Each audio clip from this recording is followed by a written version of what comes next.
Hello Phil, this is Dan. As promised, I'm going to make a video for you. Unfortunately, I don't plan on editing it, so it may end up being kind of long, but you could always fast forward through the longer cutting cycles or anything that you may know already. So I decided to show you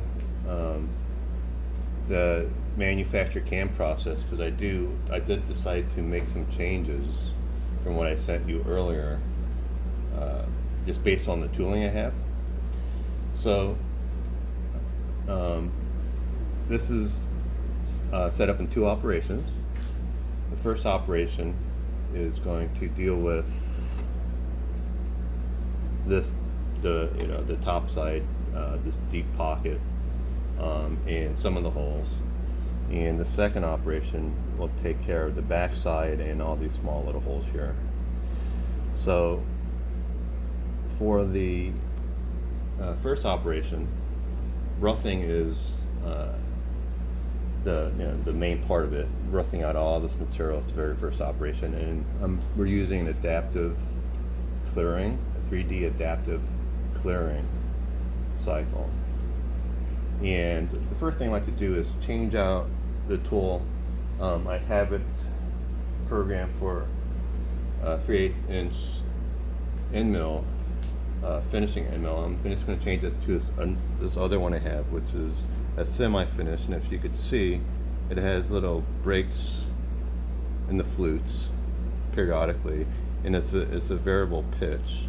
And what that does, it makes the chips smaller and much easier to evacuate, because one of the most important things when you do pocket is to remove the material so you're not recutting chips.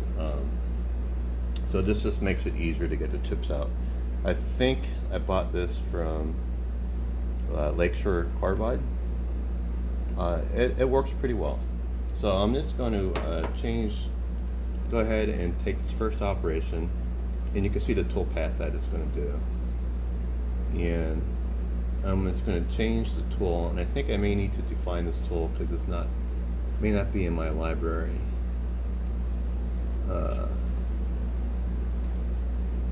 Yeah. So what I'm going to do is just make a new tool, and I'm going to call it a flat end mill, even though it does have a little bit of a radius on it, but it doesn't really matter for setting it up. And I'm going to set the diameter to 3/8. This uses the default flute length, which actually in our case is 1 inch. 3 flutes, and I'll go ahead and set some default speeds and feeds, and I'm going to speed it up a little bit. And we're going to call this tool 21. So just hit OK here. Now we have tool 21, and hopefully you can read this. I'm using my phone to record this, but here it picked up the default speeds and feeds. And for this mill, because it's not very high horsepower, like sort of a high-speed machining strategy where you take light cuts but at full depth and try to go as fast as you can, seems to work better than taking deeper, heavier cuts at a lower depth at a slower speed. It actually puts less slide pressure on the tool, and the cut is better. So that's what I'm doing here. I told it to go down 0.7 inches. So it's going to do this basically in 2 passes. So I'm going to hit OK, and it's going to go ahead and recalculate this path. So it starts from the outside, then it comes inside, chops off the top, drops down, and does the outside again, and another inside pass. And if we look at this simulation, you'll see what we have here. So starts on the outside, and I'm using about 10% of the width of the diameter for my cutting depth, not depth, radial cut. So every time it goes around, it output's about 0.375 in radially. Now it's going to do a helical plunge in here, and I'll speed up so you get an idea of what's going on.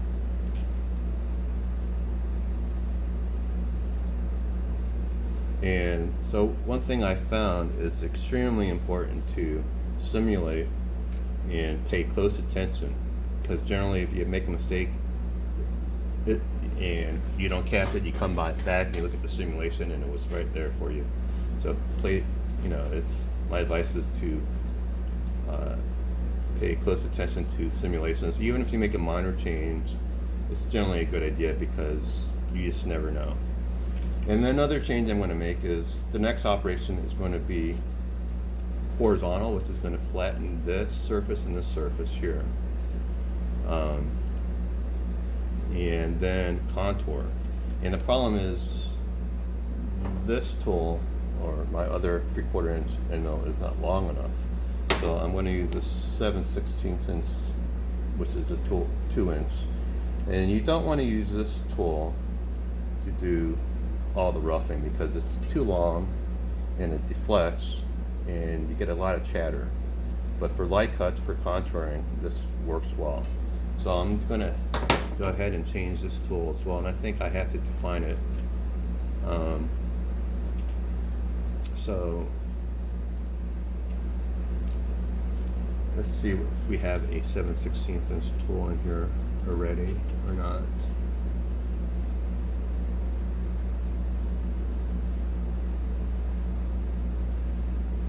Doesn't look like it, so let's go ahead and just make a new tool. And again, I'm clicking this. I'm going to tell it that it's a standard flat end mill, 3 flutes. It's fine. It's a 7/16, and then it has a, I believe, a 2 inch flute length.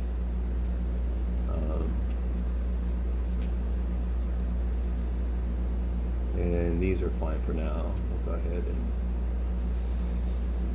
I'll make that tool 22.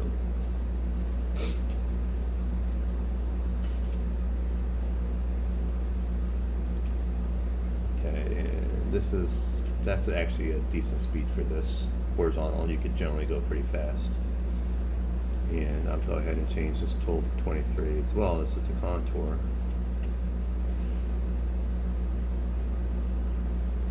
And we have the tool defined, so I'll just go ahead and select it now. 22 is the tool. And for the contour, I'll go slower so we have a little bit of a nicer finish. Okay. So next I'm using a chamfer mill just to spot. So I'm spotting these drill holes here with it. And then we go in and we drill out the hole for the 632 screw, and then I decided to go ahead and drill for the center shaft with this smaller than the final diameter, and then come in afterwards and just do a contour on the end.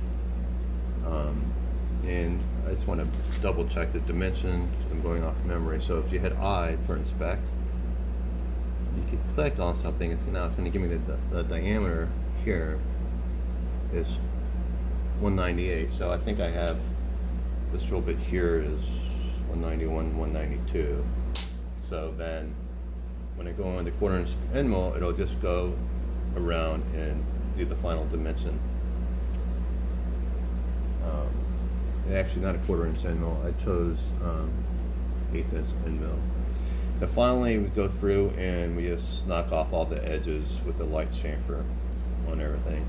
And finally, I am going to go ahead and create a chamfer on what will be the drill holes, but I am going to be drilling it from the other end. And then what I have chosen for the tools on this path here are fine. So it's basically going to take off the material here, go in and make a nice horizontal pass into final dimension, I'll do a contour on this little boss here, go through and chamfer first edges and chamfer the drills, which is basically a spot drill, and then finally go in with a .06, which is a very small diameter drill. So actually I do need to change this, because now that I realize how small it is, I think I'm being too aggressive and I don't want to break the bit, so I'll just go in at maybe like 2 inches per minute for the feed rate, and I can always speed that up later, but I'd rather not break the drill bit. Alright, so the next step is, once you have everything you need and simulated, is you could simulate the whole thing by clicking on the actual setup, and it'll run through the entire simulation. But I've already done that, and to save time I'm not going to do it again. And what I'm going to do is show you how to post this to the machine. So you hit post process, and you have to tell it what machine you have. So you'll just have to go to their standard stock post processors and choose the Tormach Path Pilot right here. And then you have to give it a location, and we have Ethernet and Dropbox installed on this CNC. So what I do, and what you probably ought to do, is I created a shared Dropbox folder that I call under my cam files. So I call it cam files, and then I have mine because my brother also uses this sometimes. And then I'll go ahead and create a new folder here, and we'll call it PGG,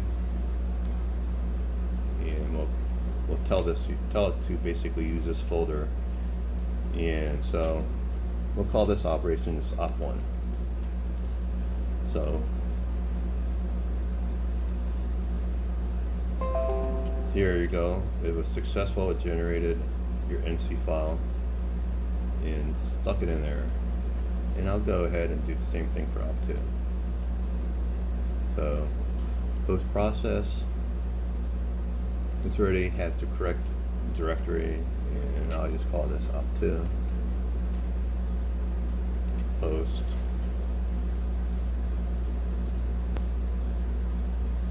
Alright, so we've taken care of what needs to be taken care of on the computer end. So let me go ahead and move to the machine, and I'll show you how to power it up and home it and load files and operate it. So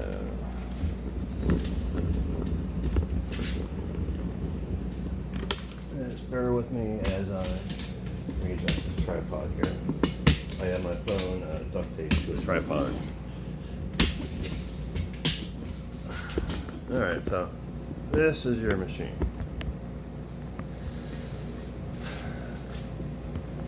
So I have just some plastic laid down over the ways to make it easier to clean and keep it a little bit protected. And the controller is here. So first thing to do is just simply power it on by hitting the computer switch. And as you can see, the lights are powered into the system, so that turns on and off with it. And this is a Linux system here. So we'll let it boot up. And because I've kind of played with it, I've added alternate booting, but the default will boot into Path Pilot. But if you want to play with it, it's easy enough to do so. So I have it boot up. And actually, while it's doing that, we have to take it out of reset mechanically.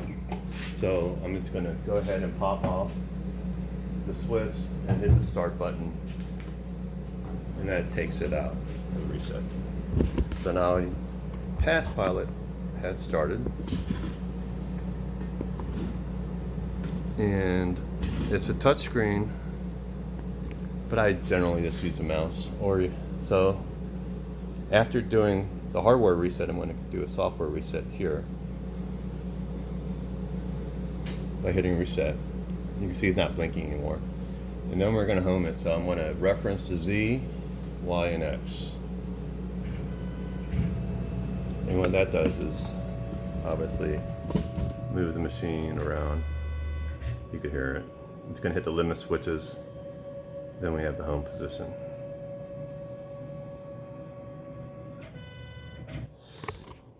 Alright, so the next thing we need to do is we created some new tools. So we have to, well, there's a few things we do. So as I mentioned, we have Dropbox. So you just go to File, and this is Dropbox folder. And what you'll do is you'll set up, the easiest thing to do is set up a separate account just for your camming operations and configure the controller for that account only, then use a shared folder. Otherwise, it'll load every Dropbox file you have on the computer, and if you delete something, it'll delete it globally. So it's generally a good idea to have it as a shared folder. So here's what we just created. We got op1 and op2. So I'll choose op1, and it's going to load it. And then you could view what it's going to do.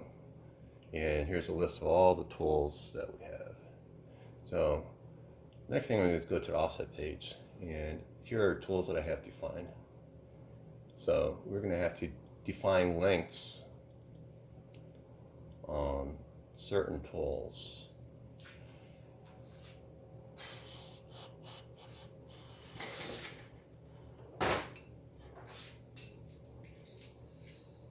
Alright, so I believe 21 is what I made this guy here. So I'm going to show you how to set tool lengths. So I have a tool setter, a height gauge. That I'll bring down, or let's see if you can see it from here. Right there, I'm just going to leave it up here. Now this is a very sort of a must-have piece of equipment. I'm not sure at this point if I'm going to be giving it to you, because I may need it for my new mill, but I have a feeling that I won't be using it, in which case I'll give it to you, but I may ship it to you after the fact. So I'm just going to sit there with the height gauge and measure it here, and it's 2.2335. So going back here, I'm just going to edit this tool that I have in here, and it's 7/16. Doesn't really matter the description. It's generally a good idea. And you can put fractions in here. So I get put 7/16, and it'll calculate what the diameter is. But this is the important length right here, and it's 2.2335. 2.2335. Hit enter, and now it knows that this tool has this length. And actually, I'm wrong. This wasn't the 7/16. This was a 3/8. My mistake. And we'll call it rough. And this diameter is not important unless you're doing wear compensation, which we're not doing, so it doesn't really matter. But I'll make it accurate here. That length is correct, and I believe 22 was the 7/16.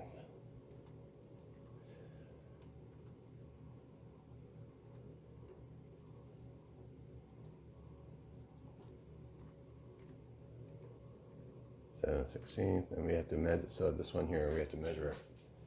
So I'm not gonna move the camera, but I'm just gonna pop it into the height gauge and measure that.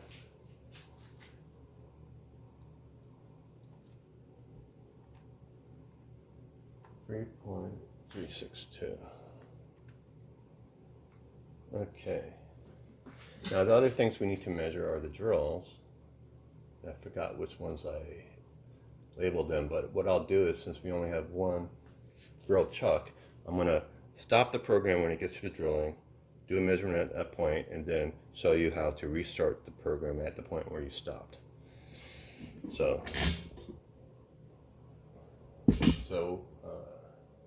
that's correct. That's correct. So we're fine. Now this is where, if you're going to crash the machine, this is generally where it happens. You have the incorrect tool lengths. So you always have to triple check those.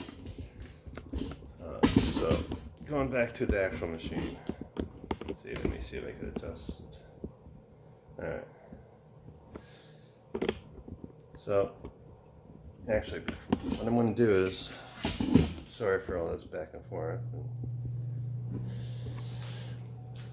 So we have that. I'm going to show you how to use MIDI mode, manual mode, MDI mode. So G code, here you could just type in any command you want that's a valid G code and it'll execute the one line. So I'm going to type in G0, which is rapid movement, and we're going to tell it to go to X0, Y0. When I hit that, the machine will start to move. So it moved to X0, Y0. So now I have to set up the piece. So what I did is, we're using 3 1/4 inch stock, because that's what I had. You may be able to get away with 3-inch stock, but then you're not leaving yourself much room for error, since your final dimension is 3 inches, and these extruded aluminum generally a little bit larger, so you might be able to get away with that. But what I did is I cut a puck from a bar, and then I did bother to face it and put these clocking edges on it. The reason is we're machining from both sides, and if you want to be able to chamfer the holes from both sides, you have to have, when you flip it over, it has to line up. So we're just going to do this in a vise, and it just so happens that I had these soft jaws for this dimension already machined in here, so we're going to use that. So we're going to set it up. First thing I'm going to do is take out this tool here. So I don't see. Can you see? No.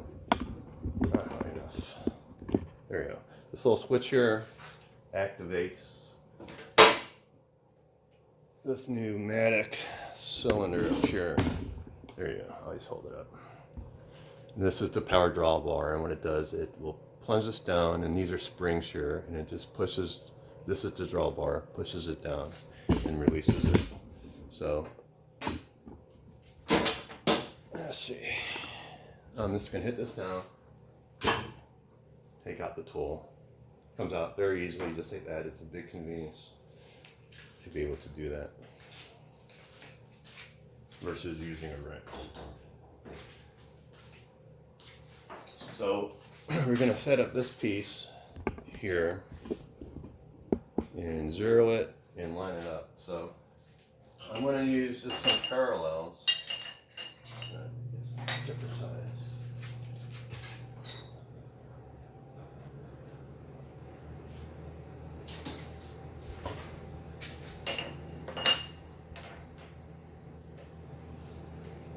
To kind of line it up parallel to the edge of the vise.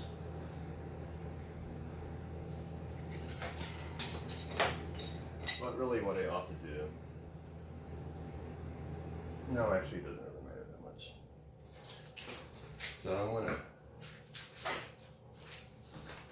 go ahead and just tighten the vise. And I'm not putting this initial on parallels because it doesn't really matter.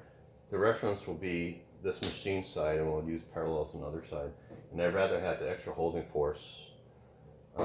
However, you do need to make sure that you're not cutting below, which you can see I've done before. So I take back what I said. I will be using parallels here to make sure it's high enough. It's because I didn't measure anything.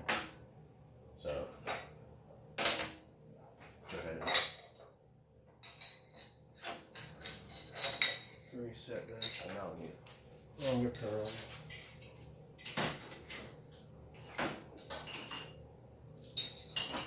see what we have here. Okay, there you go. So this edge is lined up, so it's clocked. And I'm going to make this pretty snug because we're going to be roughing a lot of material. And what you want to do when you use parallels is use a dead blow hammer and give it a nice little whack. And you want to do it so you don't have any movement on the parallels, so it's flat against the parallels. So. Alright. One more. There we go.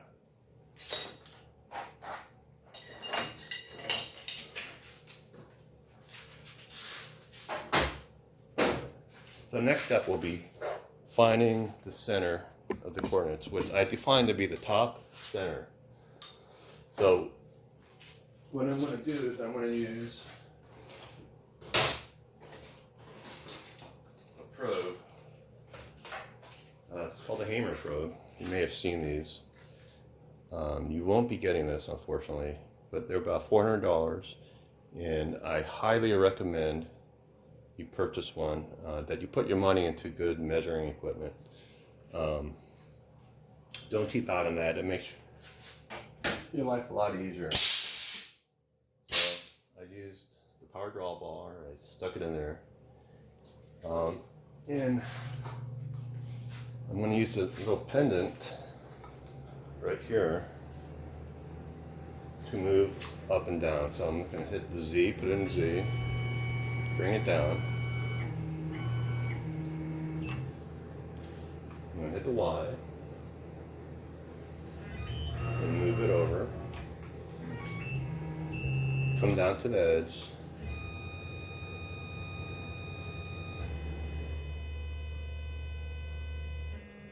And move this to the 0 point, which is, straight up and down right there. Then I'm going to come back. Let's see. I'm supposed to show you this. I'm just going to go to Y, or just hit 0 actually, make it easier. Okay, so now it says 0 and Y. And I'm going to come back, come up, come across, measure the other.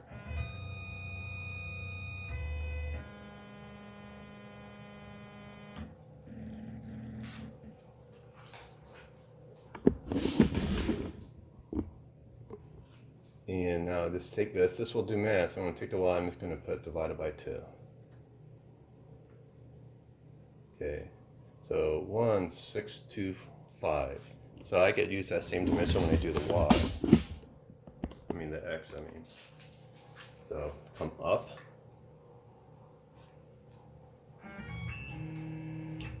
I'm going to go and move it back to the T0X0 point that we had from that MIDI command. Move over and Y.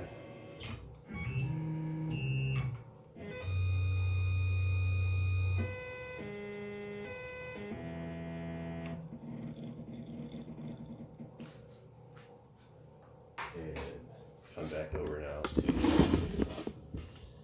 X. And let's put that same number we had, so it's minus 1.625. So now we have the 0 point well defined.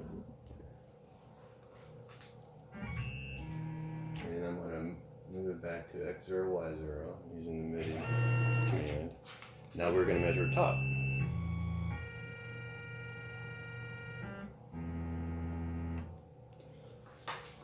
And so this is sort of where the magic is. So I defined here a tool number 99 that represents this hammer probe right here, and it has that length that I measured on the height gauge. So if I set 99 here under the tool, hit enter, see this is changed height. I'm going to go ahead and re-zero it now. So now all the tools will have the same relative height. So when we change the tool, it'll adjust the Z so that they all would touch to the same point.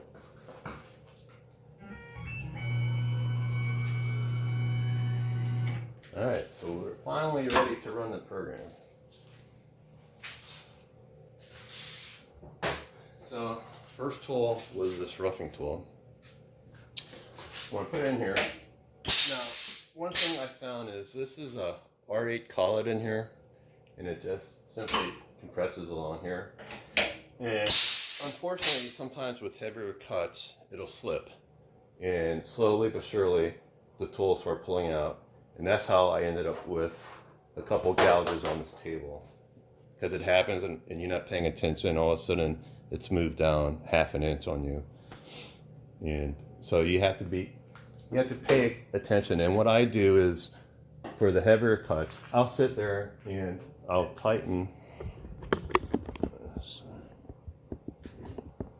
this drawbar manually beyond what we get with just a power drawbar. So I'll go in and I'll do a couple half rotations, make it a little bit tighter. So now it's tighter than the drawbar. See, I can't get it out. And that generally suffices. That's a hard lesson learned. Lots of wasted parts. Okay, so we're about ready to machine. So I'm going to set up the coolant lines. And close these glass doors, otherwise we'll be covered with coolant. And hopefully you'll be able to see. So let's see what happens. But so actually, let me show you what I'm going to do on the controller. So I'm going to go back to main window, and I'm going to change my view here. And I like to use this front view so you can see the tools come down. And I set the overrides, the feed override, especially for a new program. I'll set it to 0. And then you set cycle start, and it's going to tell us to load tool 21, which is what we already loaded. And you hit cycle start again. And it'll begin. And now I'm watching the bit come down. And see, now it's in the screen here. And it looks about where it is in reality here. So I slowed down the rapid feed rate quite a bit. So now it came down in rapid and it's going to stop. And that's, hopefully you can see that. Now I'm going to take the feed rate override and just go real slowly and see how it cuts. And make sure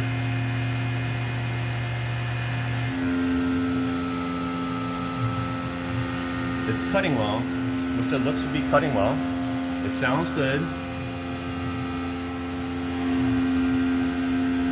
And so now it's just going to cut away. And one thing that you'll get used to and that you will notice is the sound is very important. You'll know what sounds good and what doesn't. If you're going too deep or if something isn't stable enough, you'll get to hear it almost immediately, and you'll get pretty good at determining if there's a problem or not. But this is a pretty deep cut, and it's handling it fairly well. It looks like I got the speed too low for this ramp down, but that's just a parameter to change. You know, generally when you do a part, it takes a couple times for you to optimize it. But this is the first time we're doing this part, so it's definitely not going to be optimal. And I actually programmed it fairly conservatively so that we wouldn't have any problems.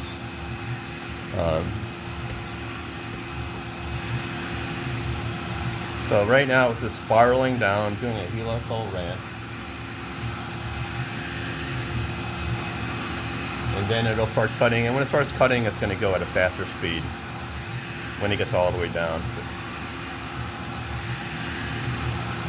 And you see it's piling up chips, and so you'll have to use this or set up a permanent little nozzle there to blast air and to clear out chips.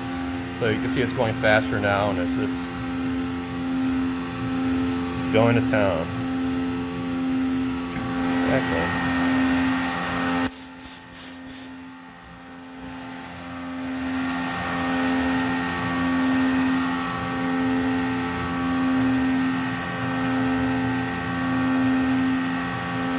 And actually the coolant is doing a pretty good job of clearing the chips out there.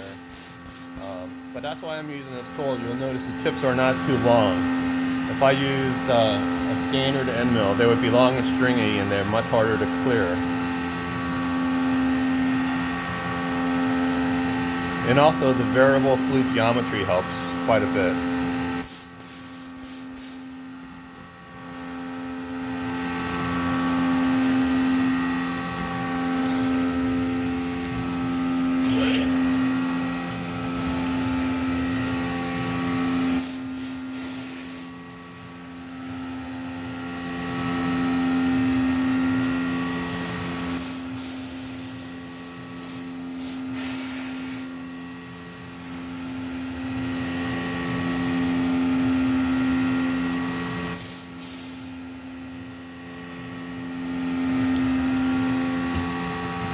You know, and the truth is, with the way it's cutting, I think for sure we could speed this up more, and it would work well. And if you're producing a lot of these are the things you'll tweak to get your cycle time down.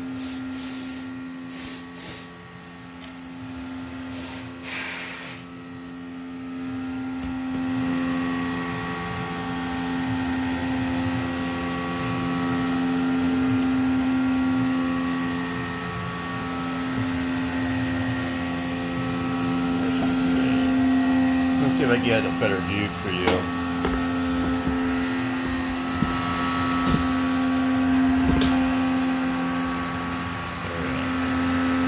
Not too much coolant coming out, so this might work better.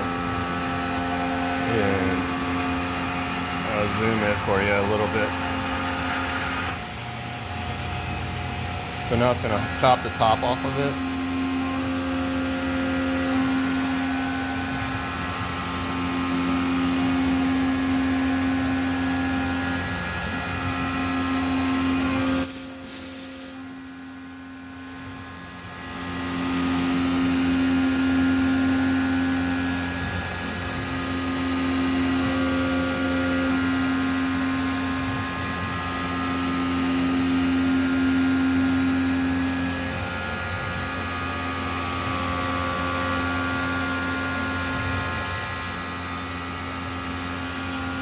Oh.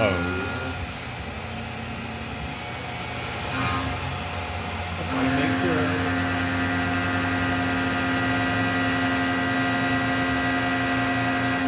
I slowed it down because I was enough, but it looks like we're going to be fine. And it looks like I am clearing. The soft jar, all this is good.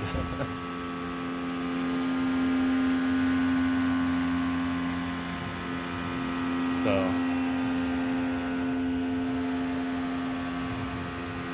and so it's the first time you run a part, you just never know what's going to happen.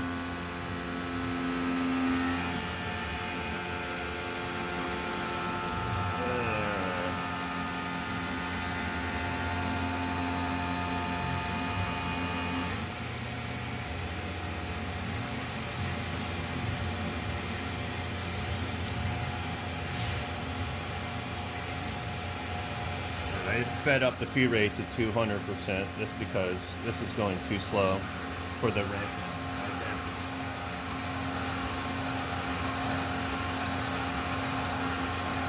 Now, if you could hear now that the chips are being recut, you can hear it grinding noise. That's what you want to try to avoid. So I'm going to have to blow in a lot more air now.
Okay, we're done with that operation. Well, not that tool, the adaptive clearing.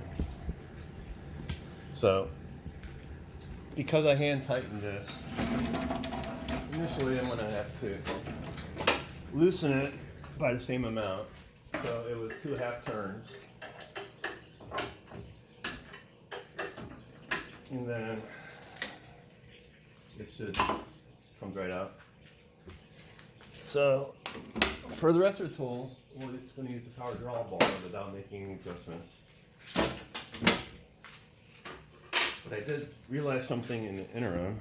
This is the chamfer tool, and it was set not without enough stick up. So I'm going to go ahead and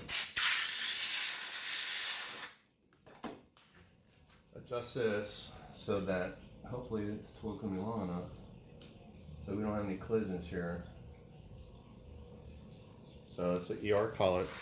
I'm going to tighten it here. There's not much lateral force on this, so it's okay to hold it sort of in a weak manner. You definitely want to do that on the end mill, but got to make sure we have clearance when we go down. So it looks like we're going to be fine. So the next tool is the 7/16. Gonna plop it in there, and then we'll run it. Oh, it looks like things got fuzzy on you.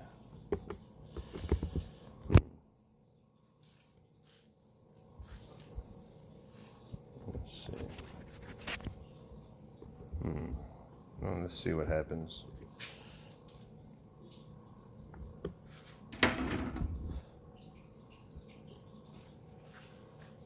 So, if we look back here,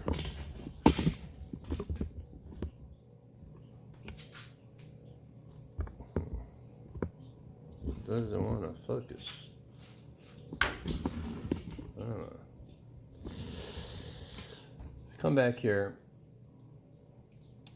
This came to an M1, which is the optional stop, which is why the program stopped. If I hit cycle start, it's going to ask me now to insert tool 22, which was the 7/16. Why does it say 3/16 chamfer? Well, I know this is the right tool. So again, I'm going to turn the feed rate all the way down because it's the first time it's an unproven program. Hit cycle start. It's going to come down. Turn off the coolant just for now, so like while we watch it.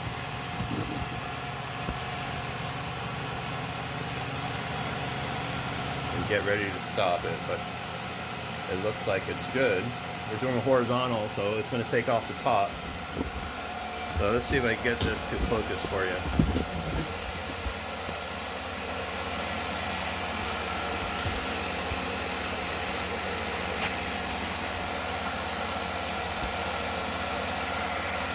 There we go. This should work. So right now I have feed at 0, which is why it's not moving. So I have complete control over the process here. And that should work for you. Hopefully not too much coolant will fly out. Let's see. And you'll be able to see what's going on. Alright.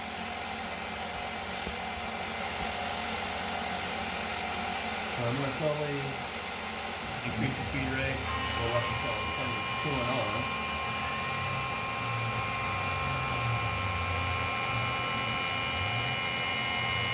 And everything. So, when cutting aluminum, it's a good idea to use coolant. Because if not, if you don't clear the chips away, they tend to melt and clog up the flutes on the end mill, and then that's how you get tool breakage. So with brass, you don't need to use coolant, I don't believe. I don't do much brass, but it's very easy to machine. And now what you hear, that's a compressor. By the way, you're going to need to buy a decent compressor to run the machine. And the other piece of equipment that you need to buy is a horizontal bandsaw. That one that I have works pretty well. Cost me about $1,000. Well worth it. And without it, it's very hard to do what you need to do. You have to depend on ordering the right length material. It's much cheaper just to buy a long bar, like a 6-foot bar of stock, if you, and cut it yourself. So right now it's taking off the last 0.005 of an inch on the bottom on all the horizontal surfaces. It's staying off about 0.005 of an inch.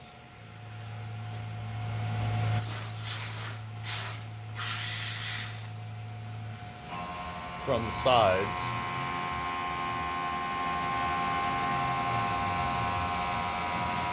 And then it'll move to do contours. I don't know if you can tell, but if you look, you can see all the faceting on the outer edge from the high-speed milling, adaptive clearing. It doesn't attempt to make anything smooth. It just removes material. But after we do our contour around the side, it'll be nice and smooth.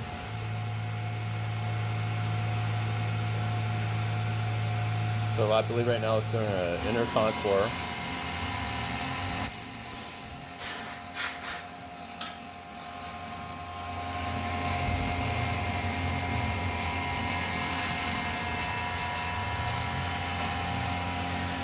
See the long stringy chips? You want to clear those out of there so it doesn't recut them. And whenever I do a contour for finishing pass, I always have it to do a second, especially if you have a long stick out like this, because there's tool deflection. And even if you don't advance it in radially, see how it's still cutting material?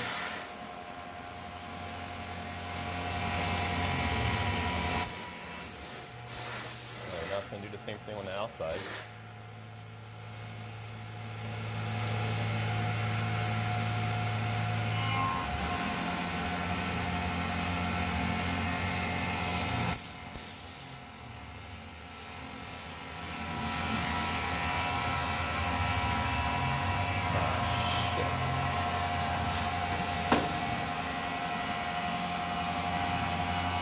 So my battery is about to die.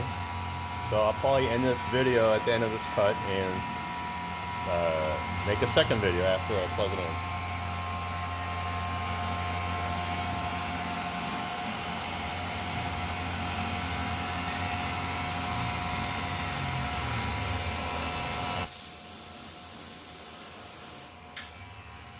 now you have a nice smooth surface on the outside as well.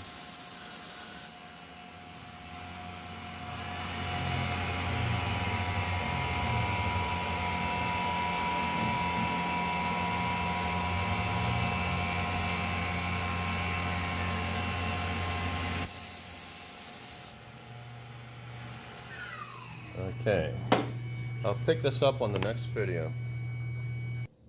Well, Phil, we're back. I've got my phone plugged into power now. I just want to show you where we ended up after doing the adaptive clearing and horizontal contour milling. See, the finish is pretty decent on all the surfaces.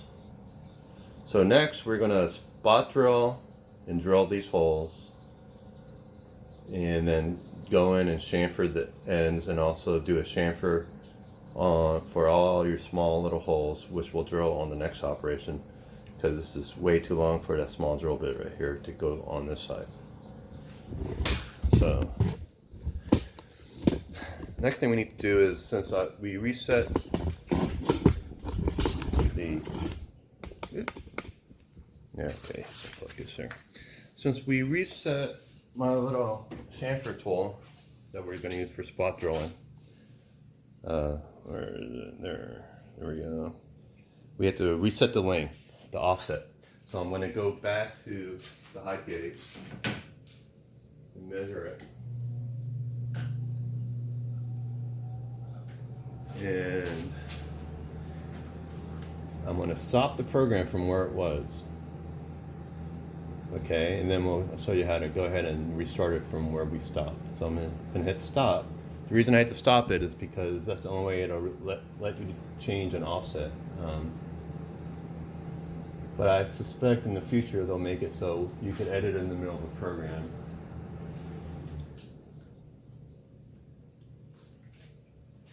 Oh, 155.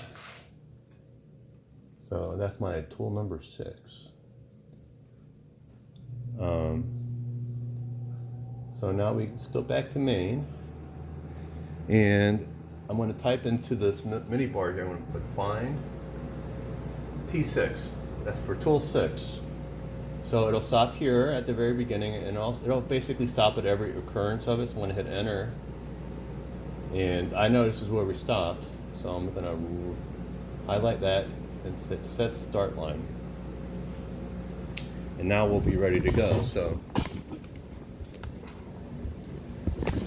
going back here,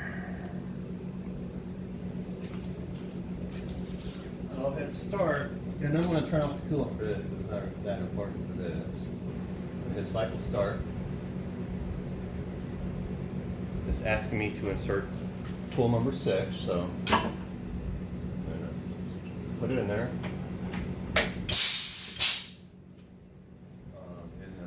Start, and then I'll turn off the coolant. So that's not a big mess.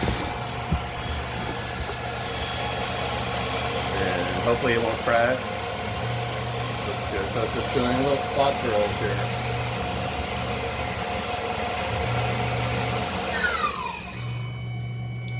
Alright. So now I'll have to do the same thing for the drill bits. And so I'm going to stop the program. And I gotta remember which tool was next. And so let's go back to the computer real quick right here and see which drill bit is the first one that we're using.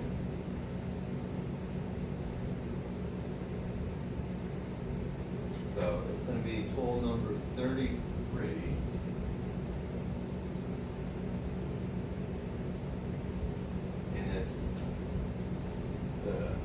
Drill bit for the number 632s. So let's make sure I have clearance. If I choke this in here, which we have plenty. So I'm just going to choke this drill bit in all the way so it doesn't slip on us.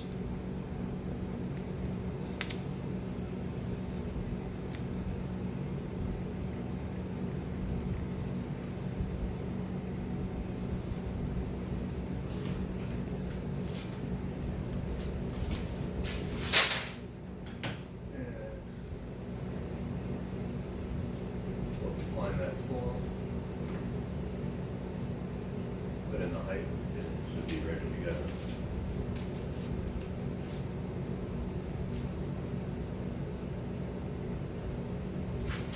So again,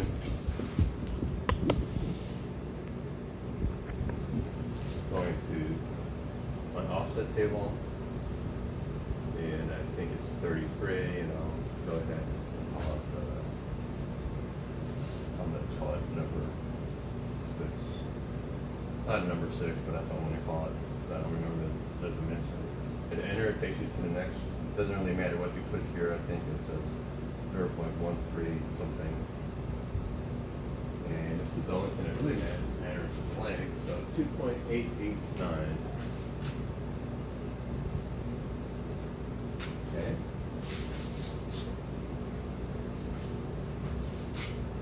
So again, we'll do find. And in this case, it's going to be T33. And we'll reset the start line here.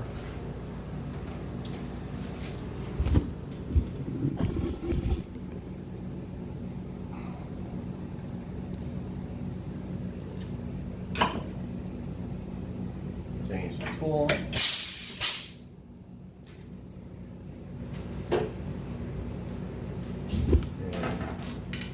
I will use coolant for this. This doesn't get clogged up. But it's really not much to see anyway, so I'm gonna set the feed rate to 0 for now. This cycle start.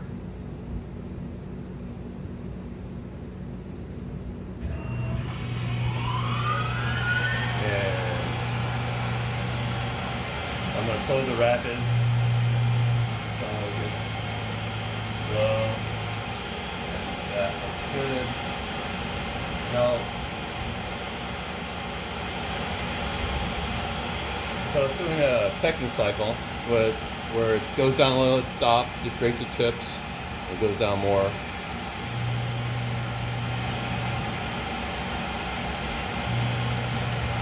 So you could, I don't know if you could appreciate that, but there are, the drill bit is dunked up already with shavings, but it's going to be a problem.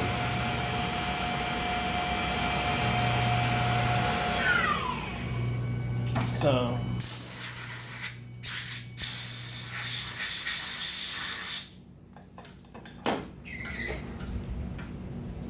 we just check. And by the way, this dimension here, where to place these holes, I guessed at, so you will need to fix that, but there are the holes. And so, I'm going to do the same thing. Sorry.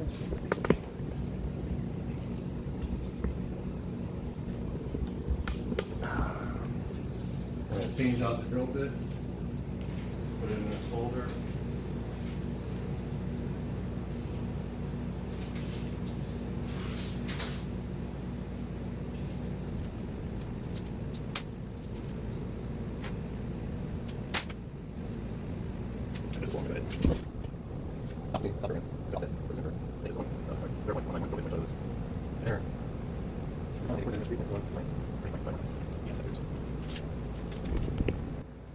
Hi Phil, I just discovered I wasn't recording, so you missed a few operations, sorry, but it's not a big deal. Down to the final operation on the first side, which is when we're going to need a contour of the center using this 1/8 inch bit drill.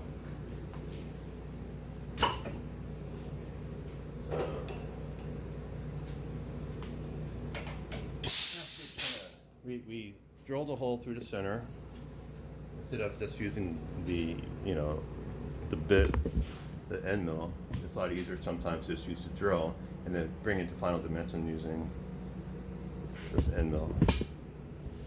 So I don't know if I showed you this, but basically to start the program after you stop it, these on the MIDI key, you put find, And that's something unique. So I know I want to go to T4 operations. So starts on top, and then it goes to the next occurrence. So because the program is organized by tools, so I know that's the next operation. So I'm going to always, in an unproven program, whenever I change tools, I put the feed to 0, and I keep my finger on the rapids. So as it goes down, make sure it's not going to crash. Or I mean, if it does crash, it's not going to really do anything too bad. So let's hit cycle start. It's asking me to put the bit in. So I'm going to slow it down as it gets close to the end. So now it's actually going to just plunge down into the hole. And hopefully stop. Okay, now let's see if it went around and did the contour. And that's, a dimension is very critical. You can sit there and measure it and repeat, make adjustments as necessary. But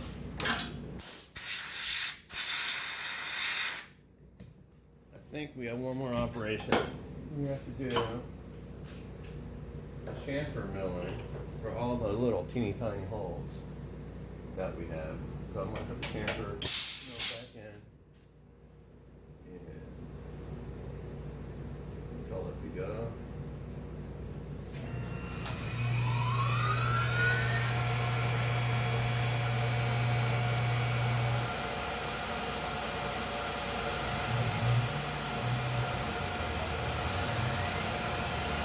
Actually, it's chamfering. What it's doing is chamfering the edges. So I will turn on a little coolant for that.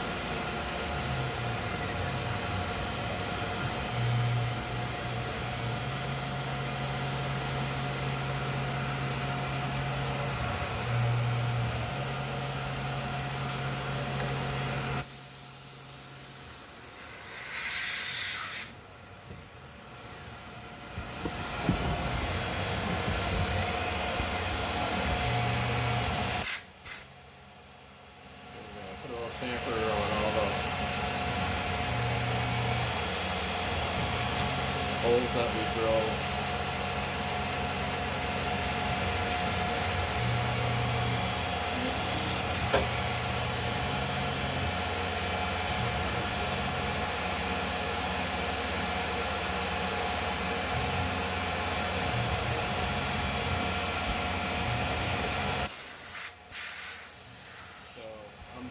Putting a chamfer for all these teeny tiny holes, so when we drill from the other side, hopefully you do a good job of lining things and have a nice clean look for you.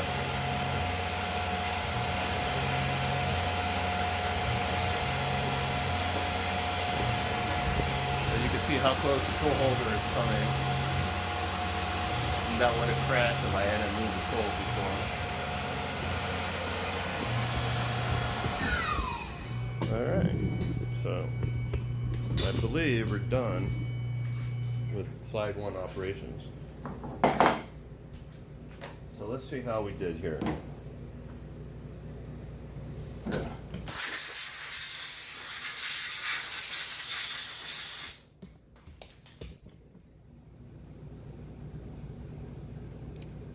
Not bad. I think pretty good for a first time running this part. You can see we have nice clean edges with the chamfers. Even the holes are chamfered well. And so we'll see how we go. So what we're going to do is I'm going to change the jaws to the ones that are for because this is 3 inch, this was 3 1/4 inch, that'll hold, that are made for the 3 inch piece of material. I'll do that offline. And then we'll set it up and we'll line up this edge along the edge of the jaw and recenter. Now, to recenter it, instead of using this, it may center off this center point here, instead of using the outer dimension like we did when we did this side. And then we'll also put this on parallels, and we set the 0 point for the next operation to be the model 0 right here in the center on this edge. So everything will be relative to this edge. So when we set the 0 point instead of on the top, we'll be setting it on right on the parallel. So I'm going to terminate this video right now, set things up, and we'll make a separate video for the second operation, which will be pretty fast. That's simply going to be remove this material, finish the horizontal boss and the contours, and then draw all the little holes, and then finally chamfer all the edges. Hi Phil. I just videoed some stuff but forgot to hit record, so hello, I'm Dan, nice to meet you. We're setting this piece up here, and so what I did is I changed out the jaws to a different set of soft jaws that I already had with a 3 inch diameter, so it's going to hold it nice and steady. And then I lined up this edge along the edge here, and so when you tighten, you don't want to over tighten because you could easily distort. So what I'll probably do is snug it down not too much, and maybe even slow down the speech here. We're not taking off too much material. Or maybe when we do some more critical things like doing the chamfer, loosen it up a bit. But we have to find center now. So more than likely, these edges are nice and concentric, and we could just indicate off the edges like we did last time.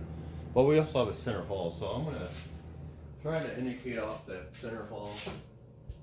I believe this ball diameter will work. So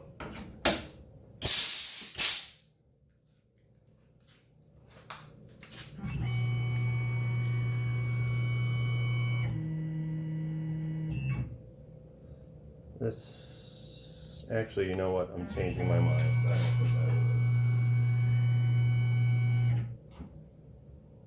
I am just going to use the outer edges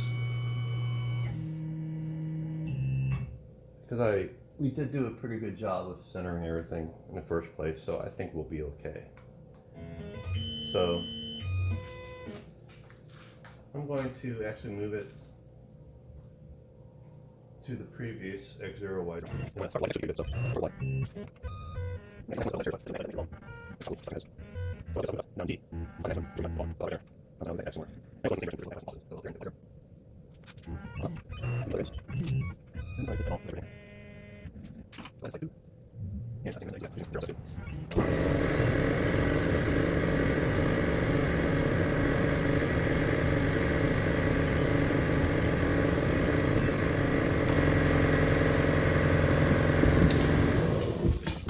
Sorry about that. That was the compressor. So, as I said before, we're making the 0 to bottom of the part now. So I'm going to change this to tool 99, which is the hammer, and just hit my 0 point there. And also very important, make sure we choose the right program. Sometimes you forget to change to the other op, and all of a sudden you have a messed up part. So I'm going to go to view, and I'm going to just see what we're doing here, and that looks like it makes sense to me, so I think we're safe to go. So you can see that's what we measured. I'm going to come back up.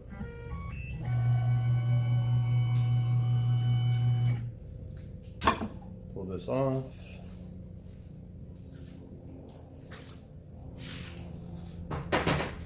And I believe we're good to go. Now,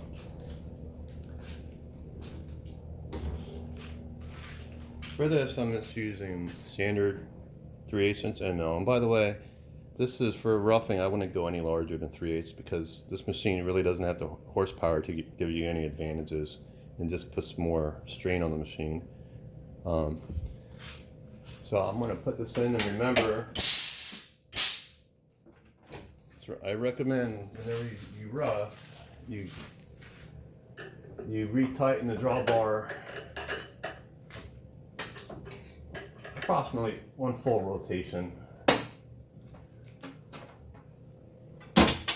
Otherwise, there's downward force when this cuts, and it slowly but surely could pull out on you and mess up your part and gouge your table and anything else that it could do. So I'll go ahead and get going on this.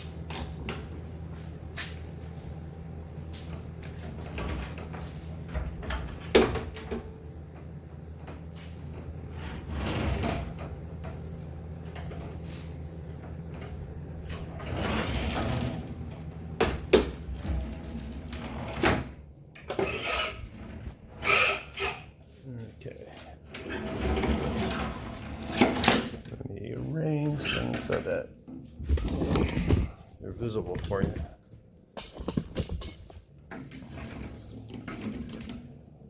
That should work fairly well.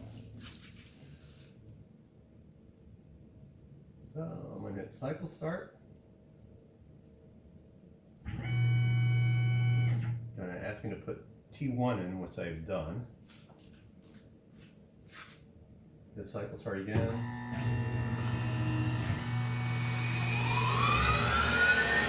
I temporarily just halted. I put the rapid feed rate to 0 just so I could position the coolant.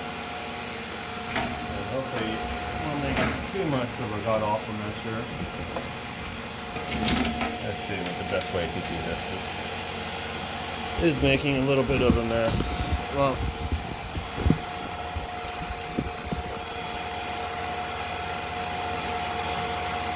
let's see.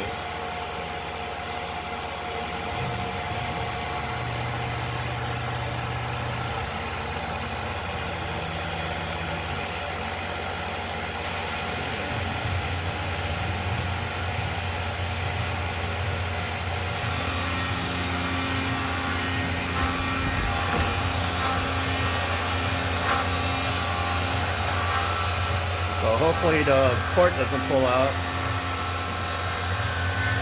because I don't have it clamped very tightly.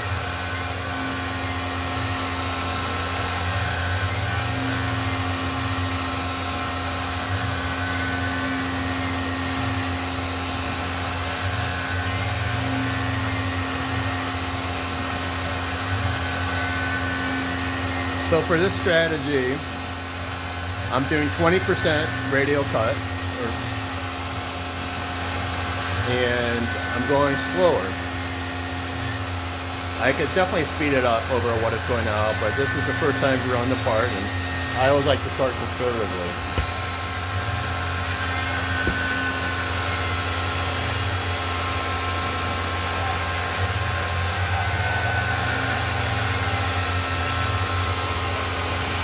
And I could tell that I made a mistake. We're going too deep. Something is wrong. So the part is ruined. I made a mistake somewhere, and that's not unusual the first time you do a part. So I may go ahead and rerun this for you just so you can see it finished. I'll come back to you. Hi Phil, welcome back. It took me a while, but I think I found the cause of the problem. We're gonna find out shortly. So anyway, I re-machined the first side.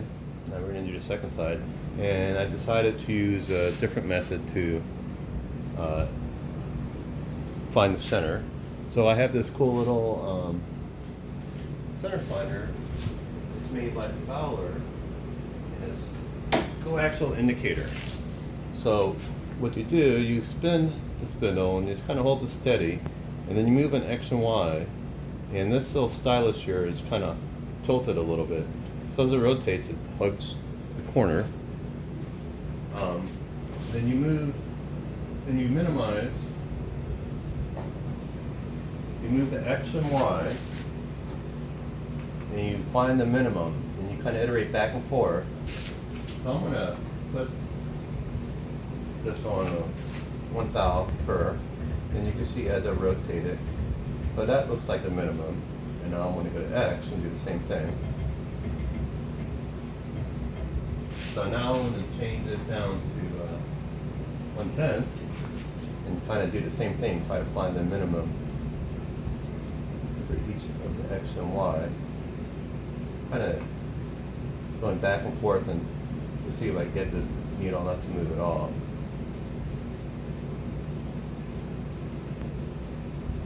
Each line on the indicator is 1 thou. Now, it is possible that if the hole isn't particularly round, it could be a problem. So I'm looking down into the hole and I think I need to move that. So I'm going to move it up and see a little bit. Because from where I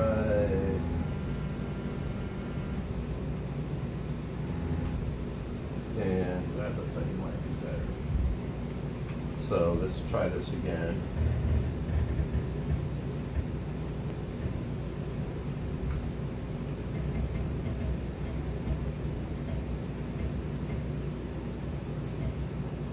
So that's pretty good. I mean, you obviously could continue this for quite a while if you want to get less than 1 thou. But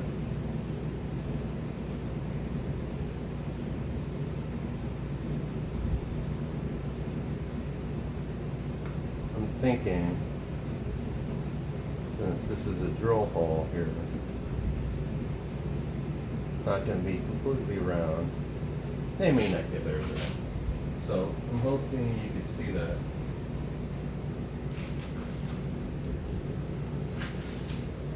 And it took me a while, and I discovered the problem. It wasn't the cam. Instead, I had forgotten that I had broken a tip on my hammer, and I forgot to reset the length when I replaced the stylus. So that resulted in the stylus being wrong length and all my vertical measurements were off. All the toe lengths were off. And I believe that caused it to just cut too deep. So I just remeasured, I didn't show you, but we're going to go ahead and change the line. Let's see how much we were off.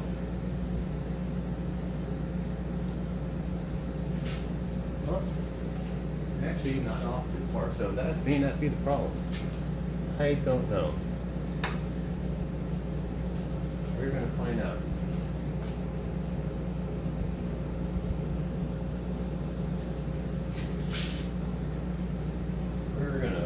Find out.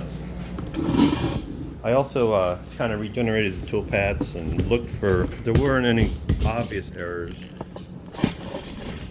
But let's see. We're gonna do op 2 again. If it doesn't work, oh well. I think I made it up on it.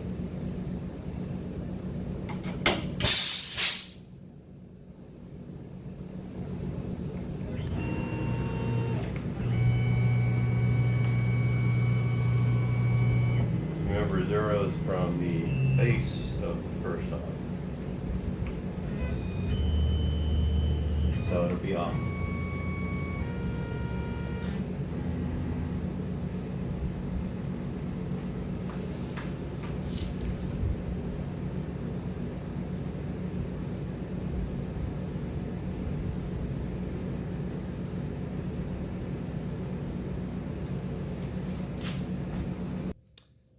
Phil, welcome back. Camera turned off and I forgot to hit record again. Sorry, I'm going to restart the operation. And it looks like it's cutting correctly this time, so I'm still not sure what the problem was. But all's well that ends well, I guess. So let's restart this.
Welcome back. You may have noticed that the part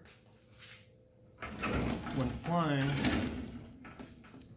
out of the vise because I didn't have it very tight because I don't want to deform it. Now you know the dangers of that. Anyway, I decided just to finish this part for the heck of it, even though it's trashed. So I'm going to restart this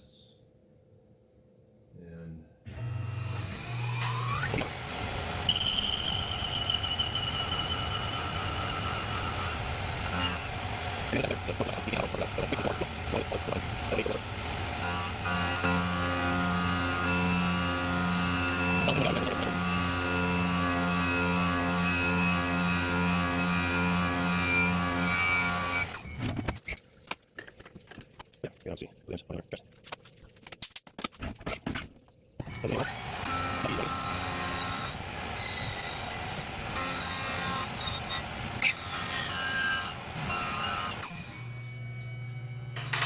Alright, I think I'll actually end the part here. There's no reason to finish it.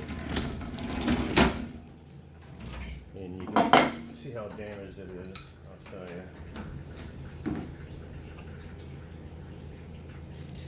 So this is what we ended up with. You can see damage here from when it went flying off. But it's not unusual the first time you cut a part for there to be problems. So you got to see that firsthand. Everything's a learning experience. But I'm sure the next time I would run this, it would come out perfect. and you'll have your own growing pains, I'm sure. So I'm going to end this video right now, remove my camera from the mount, and then I'll kind of show you everything that comes with this machine. Okay, welcome back. So I'm just going to show you this machine in a little bit more detail. This is the control panel. These are all for manual operation. Right here, I've never ever used them. You probably won't either. This is the reset and start. This switch here turns the computer on and off, and this is for coolant.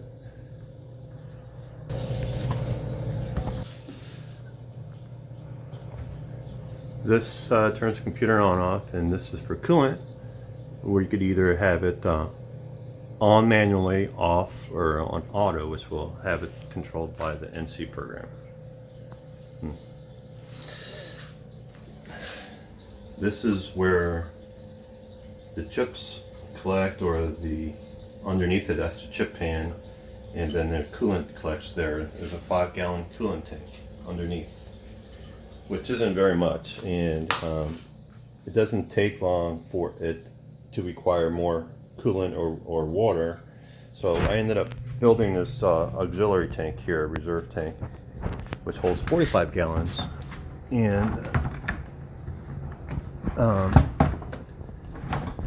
has a pump, a sump pump, that turns on as a float switch in the main tank, and so this just automatically refills it as needed. It works very well. Right now I have it kind of low because I'm going to be shipping this thing off to you, and I need to empty out all the coolant. I do fill it with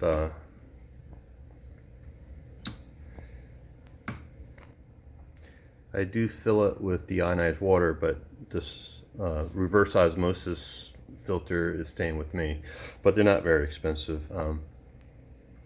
I moved the there used to be a emergency stop here. I moved it to this box, which has relays and stuff for this automatic coolant refill.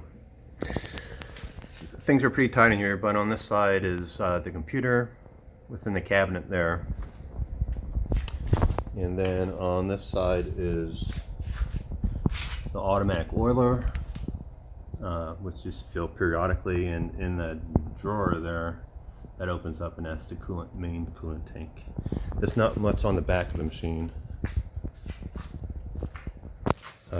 You see the Y-axis motor, and there's some valves, pneumatic valves for the draw bar. It takes I think not even 20 amps of 220 power, and plus a separate 110 power.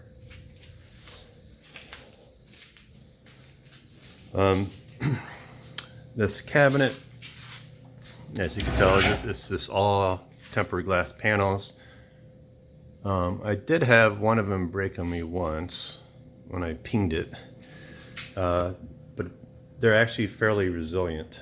And I do have an extra one that I'll ship with you. I'm not quite sure how I'll ship things, but I'll probably take these doors off and package them separately, and hopefully they'll survive the trip. These lights here just pop in and out. They're not even screwed on, so I'll probably remove them when I ship. So there's various tool holders I'll be sending with you. So all these TTS Tormach I'll ship with you. I won't be sending you collets, and I'll be sending you these holders, but I'm going to remove the Morse taper chucks. I'm going to keep the chucks. And I do I have other odds and ends? I think somewhere I do have a probe, electronic probe, that plugs in here, over here, that I don't really ever use, and I'm pretty sure I have it, although I haven't seen it in a while, so I'll have to search around for it. And another main item is there is the stepper motor 4th axis. It's actually quite heavy, and it has this right here, this life center that goes along with it. It works pretty well as an indexer, and I've used it before on several occasions, so it is handy to have when you need it. Other than that, I believe that's it. I'll put things down on paper for you on what it is I am including. Anyway, feel free to ask me any questions if you have them.